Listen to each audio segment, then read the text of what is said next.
नहीं है तो आप उस चीज़ को कभी भी नहीं बना सकते। सो स्टूडेंट्स, इस टॉपिक में हम यूनिट्स के बारे में पढ़ेंगे। किसी भी ड्राइंग को बनाने के लिए यूनिट्स सबसे ज़्यादा ज़रूरी हैं।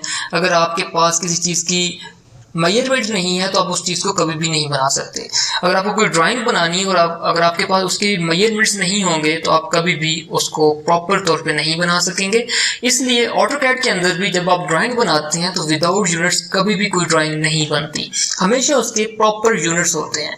यूनिट्स किस तरह ऑटोकैड सॉफ्टवेयर के अंदर बताए जाते हैं, देखिए यहाँ पर अगर आप नीचे आ जाएं इस साइड पर तो आपको यहाँ पर यूनिट्स के नाम से करंट ड्राइंग यूनिट्स नजर आएंगे। यहाँ पे आपको सामने नजर आ रहा है डेसिमल। आप जस्ट क्लिक करेंगे डाउन एरो पर तो आपको 3-4 ऑप्शन मिलेंगे। सबसे पहले आ रहा है आर्किटेक्चरल, जो हमारे कोर्स का हिस्सा है और जिसको हम आगे जाके पढ़ेंगे। उसके बाद आता है डेसिमल, फिर आता है इंजीनियरिंग, फ्रैक्शनल एंड साइंटिफिक। इस टाइम ये डेसिमल पे है और अगर मैं इसको डेसिमल पे ही रखूं और यहाँ पे कोई एक लाइन ड्रॉ करूंगा तो देखिए यहाँ पे कह रहा है specify the first point. Just आप क्लिक करें और माउस को आगे की तरफ ड्रैग करें और इस टाइम आपको क्लिक प्रेस नहीं करना, जस्ट वन टाइम क्लिक करना है, उसके बाद क्लिक को छोड़ देना है। और यहाँ पे आपको ये 200 पॉइंट समथिंग कुछ बता रहा है। This is called length of this line. जैसे मैं लाइन को आगे की तरफ बढ़ाऊंगा इसकी लेंथ में ज़्यादा होगी, इसकी लाइन बढ़ेगी। अगर मैं इसको पीछे लेके जाऊंगा तो ये लाइन की लेंथ जो है वो कम होगी। तो फॉर एग्जांपल मैं यहाँ पे 100 टाइप कर देता हूँ और एंटर का बटन प्रेस करूंगा। आप कीबोर्ड से एंटर का बटन भी यूज़ कर सकते हैं और स्पेस का बटन जो है उसको भी एज अ एंटर यूज़ किया जाता है ऑटोकैड के अंदर। और जस्ट मैं स्पेस की की को प्रेस करता हूँ एज अ एंटर और देखिए यहाँ पे एक लाइन ड्रॉ हो चुकी है। और मैं यहाँ पे एस्केप की कीबोर्ड पे जो सबसे पहला बटन है एस्केप का, उसको आप प्रेस करेंगे तो कमांड को कैंसिल करेगा। मैं थोड़ा सा जूम इन करता हूँ कीबोर्ड से, माउस के स्क्रॉल की से आपको थोड़ा सा जूम इन करना है। अब मैं यहाँ पे इसके ऊपर क्लिक करके को सिलेक्ट करूंगा और यहाँ पे जस्ट पॉइंट करता हूँ तो देखिए आपको ये 100 का बता रहा है लेंथ।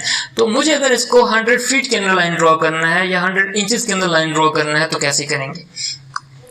यहाँ पे डेसिमल्स की बजाय आप उसको कर दें आर्किटेक्चरल। जैसे आप आर्किटेक्चरल करेंगे तो आपकी यूनिट्स आर्किटेक्चर स्टाइल के अंदर कन्वर्ट हो जाएंगे। अब मैं अगर इस लाइन को सिलेक्ट करूं और यहाँ पर जस्ट पॉइंट करता हूं तो देखिए ये आपको बता रहा है this is 8 feet and 4 inch. 8 feet and 4 inch के सैंपल्स इस तरह है, 8 इंच के और 4 इंच के, वो आप यहाँ पे देख सकते हैं। अब मैं यहाँ पे आपके सामने एक लाइन और ड्रा करता हूँ। फॉर एग्जाम्पल मैं यहाँ पे एक लाइन और ड्रा कर लेता हूँ। सपोज करें कि मैं यहाँ पे टाइप करता हूँ 100 फीट एंटर। अब देखें यहाँ पे एक लाइन और ड्रॉ हुई है जिसका लेंथ जो है वो 100 फीट है और अब ये आपको यहाँ पे 100 फीट नजर आती है। बाकायदा जब हम लाइन के टॉपिक के अंदर जाएंगे तो मैं आपको बाकायदा लाइन को ड्रॉ करने का मेथड बताऊंगा। अगर आप अभी सोच रहे हैं कि ये पता नहीं लाइन कैसे ड्रॉ हो रही है तो कोई फिक्र वाली बात नहीं है, मैं आपको लाइन के टॉपिक के अंदर सब चीज़ें क्लियर करने जा रहा हूँ। ओके, तो अब हमें यहाँ पे ये पढ़ना है कि इसके यूनिट्स की मजीद सेटिंग किस तरह ओपन करनी है। This is the just short way. ये आप यहाँ पे शॉर्ट वे के थ्रू जस्ट यहाँ पे क्लिक करके अपनी क्विकली ड्राइंग यूनिट सेट करते थे। लेकिन अगर आप यहाँ पे कमांड टाइप करें यूनिट्स की, दिस इज कॉल्ड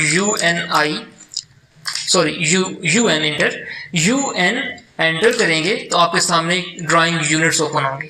जैसे कि हमने यहाँ नीचे से आर्किटेक्चर किया था, इस वजह से आपको लेंथ के अंदर यहाँ पे टाइप मिलती है और यहाँ पे आया हुआ टाइप इज आर्किटेक्चरल। आपको आर्किटेक्चरल ही रखना है इसको, ठीक है। आप यहाँ से भी चेंज कर सकते हैं।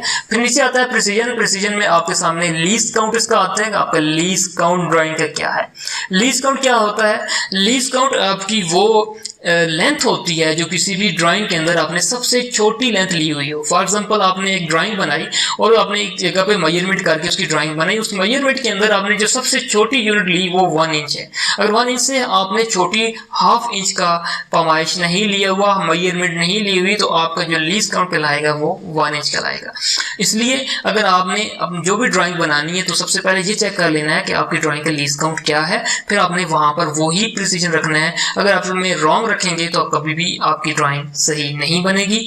इसलिए आप यहाँ पे 1/2 inch for this is called ½ inch, 1/4, 1/8, 1/16 different यहाँ पे उसके ऑप्शंस हैं। अगर आप इसमें कंफ्यूज हो रहे हैं तो आप यहाँ पे क्लिक करें आर्किटेक्चर की बजाय इसको इंजीनियरिंग कर लें। इंजीनियरिंग में आपको प्रिसीजन 0.0 पॉइंट्स के अंदर मिलेगा आपको, तो आप यहाँ पर भी आसानी से अपनी ड्राइंग को बना सकते हैं फीट और इंच के अंदर। तो मैं इसको architecture designing and 0 feet 0 inch रख रहा हूँ यहाँ पे।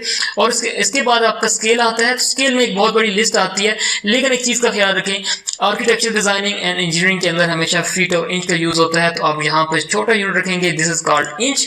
तो यहाँ पे आपको हमेशा इंचेस ही रखने हैं। अगर आप उसको चेंज करेंगे तो ऑटोकैड खुद आपको सजेस्ट करेगा कि please change your scale into inches, और बाकी कुछ भी आपने चेंज नहीं करना, जस्ट यहाँ पे ओके के बटन पे क्लिक करने।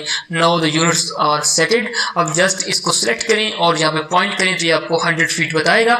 अब मैं यहाँ पे कोई भी लाइन ड्रॉ कर सकता हूँ जो कि स्पेसिफिक किसी भी यूनिट्स के अंदर हो सकती है। मैं थोड़ा सा जूम इन कर रहा हूँ यहाँ पर, और मैं यहाँ पे फॉर एग्जाम्पल 10 और फीट का सिंबल डालूंगा। यहाँ पे फीट का सिंबल आपको एंटर के बटन के साथ मिलेगा। बटन आपकी स्क्रीन के ऊपर नजर आ रहा है। उसके बाद आप एंटर का बटन प्रेस करें और देखें यहाँ पे एक लाइन ड्रॉ हो चुकी है। और इसके अगर आप यूनिट्स चेक करते हैं, इसको सिलेक्ट करें, जस्ट पॉइंट करें यहाँ पर, तो आपको एंगल भी बता रहा है और आपको इसका लेंथ भी बता रहा है। सो स्टूडेंट्स, आपने यूनिट्स के बारे में यकीनन समझ लिया है। नेक्स्ट टॉपिक में आगे की तरफ हम मूव करते हैं।